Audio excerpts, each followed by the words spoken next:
Welcome back, guys. Today we're sharing with you my 9 ways to stop hunger while dieting.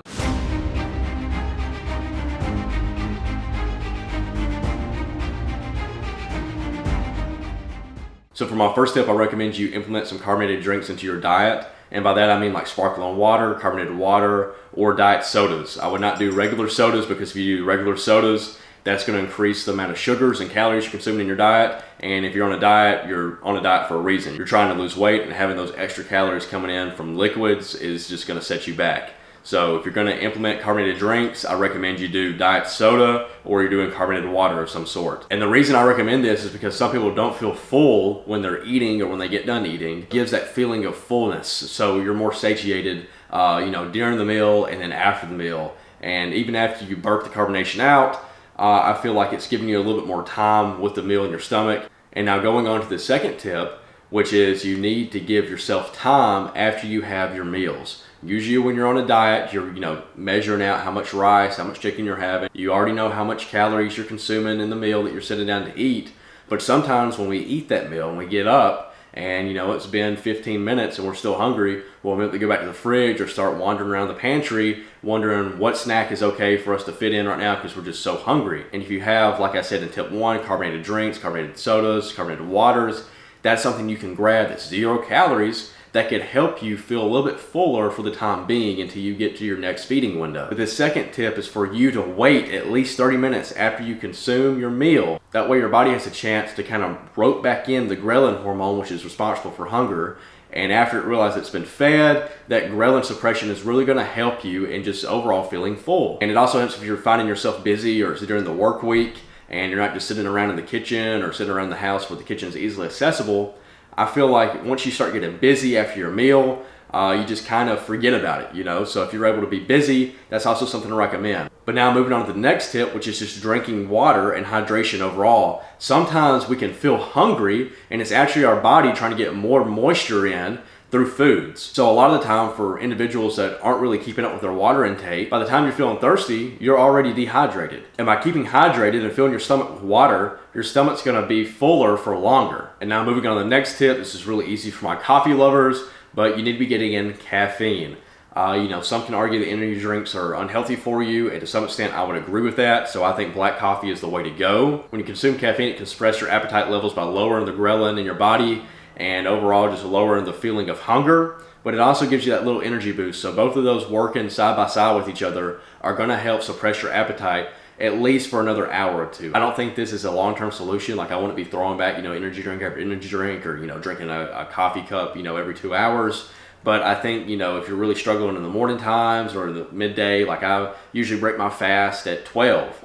And coffee sometimes helps me if I feel like I'm getting a little hungry. I'll have it at 11 and it kind of gets me through that next hour before 12 before I break my fast. Speaking of fasting, this moves into our next tip, which is intermittent fasting, which I'm a big advocate for, especially when you are on a cut or on a diet.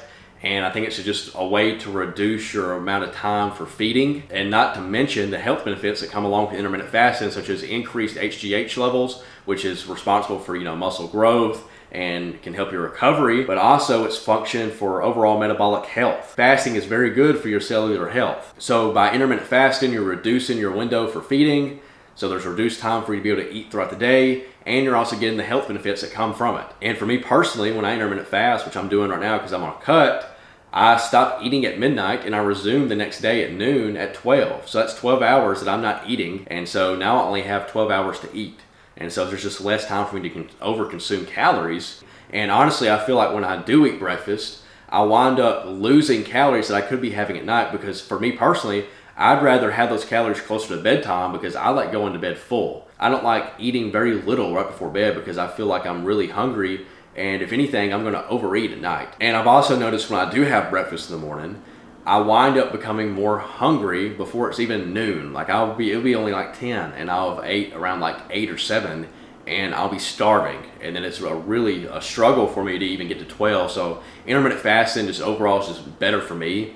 And it might not work for you, But I think if you've never tried it, you definitely should, because I think there's a lot of health benefits in doing so, and it can also make your dieting a little bit easier. And now talking about an increase in HGH, the only other time your body increases in HGH is while you're sleeping, which moves us into our next tip, which is making sure you get at least 8 hours of sleep every night. One of the main culprits for weight gain from lack of sleep or sleeping too little is when you don't sleep enough, you really have a spike in ghrelin, which, like stated previously, is responsible for your hunger. It's known as the hunger hormone.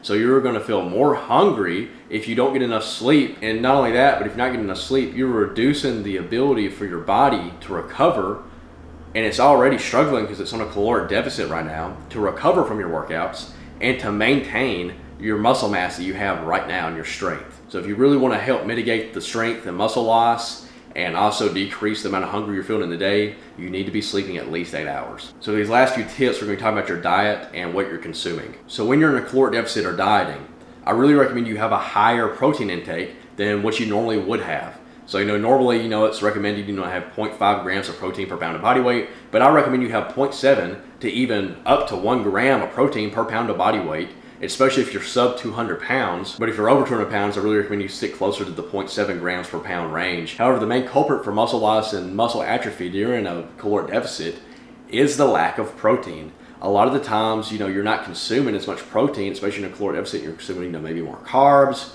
or just overall just not enough protein. Maybe you're getting calories elsewhere. By having enough protein in your body, it can help mitigate the amount of muscle loss that you experience and retain some of your strength while you're in your caloric deficit. And when looking at carbs and proteins, usually when you have carbs, your blood sugar's getting spiked, and when it comes back down, you can actually feel hungry for some individuals.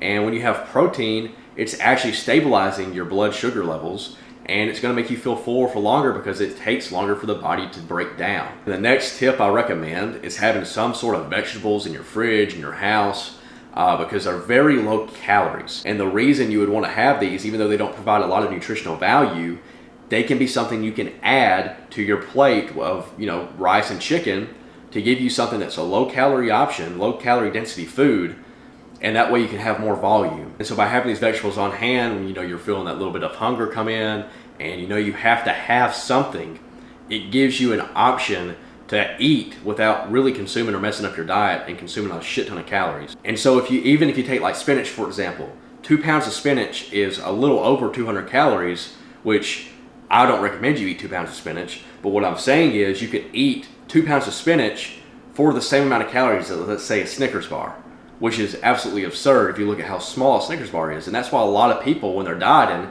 and they're not making any progress, they're like, why am I not seeing any results? Why am I not getting results quicker?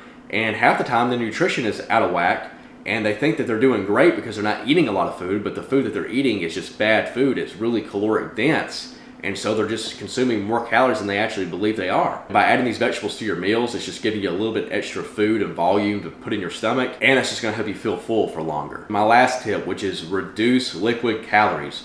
When you're bulking and trying to get more calories in, usually you're having to substitute with some sort of liquid calories just to be able to make ends meet and get enough calories into the day to be able to gain weight.